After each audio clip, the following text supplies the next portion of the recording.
writing assignment on a test. And you know the first decision to make is whether you're writing a story or not a story.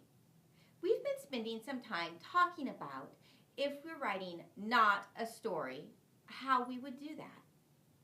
Remember the not a story structure. It begins with an introduction, a body, and a conclusion. Earlier, we talked about how to write a not a story introduction, and today we'll talk about writing a body. The thing about moving into writing the body of not a story is we actually need to look back at the introduction. So take a minute and check out this introduction written by third grader Sam. The practice writing assignment that Sam was working on is this one. You may have used it also. It's this article about should students pay to play, where it tells about the issue, and then the yes side that students should pay to play, and the no side that they should not pay to play. The writing assignment is this. Think about both sides of the debate.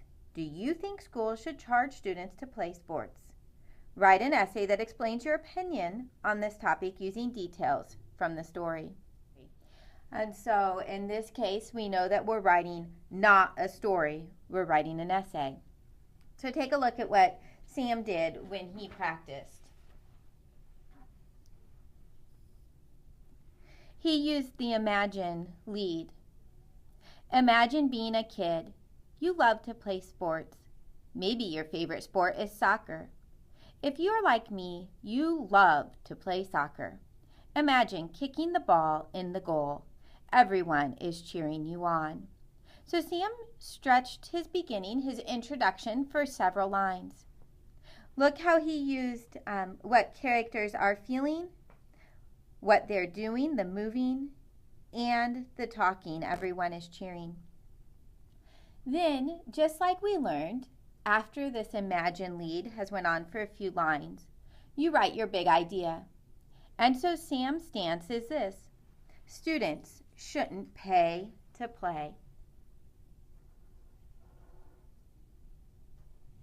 Like Sam, I'm sure you wrote a lead that caught attention, probably using the word imagine, and ended with your big idea.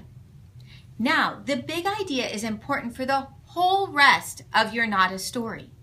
And the reason why is because the body is where it is built on the big idea. The body is where everything comes from the text. And we use it with this structure.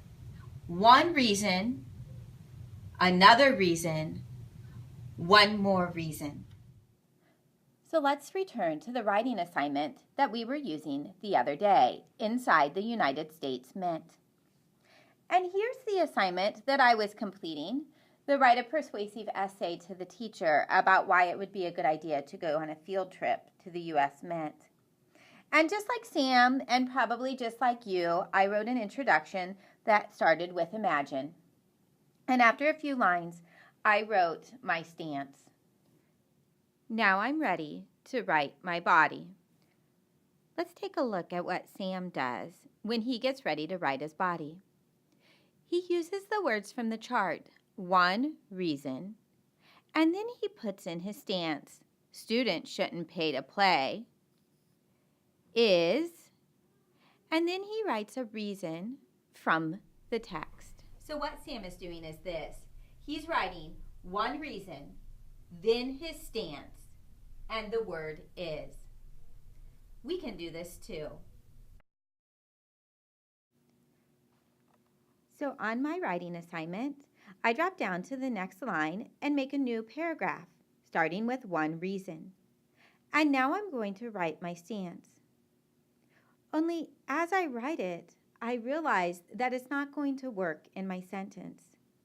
One reason the United States Mint facility. It's not going to work. Test writing is first draft writing. And so if you make a mistake like I did, just put one line through it and keep going. So I have one reason and I need to write my stance. One reason our class would learn a lot of interesting information at the U.S. Mint facility is.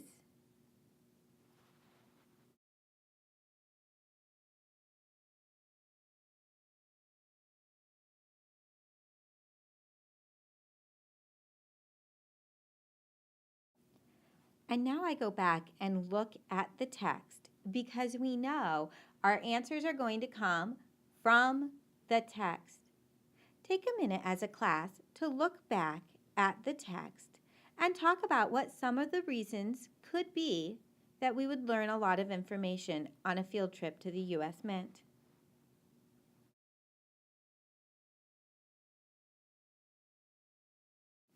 One of the reasons I found was because the U.S. Mint makes coins. So I added that to my sentence.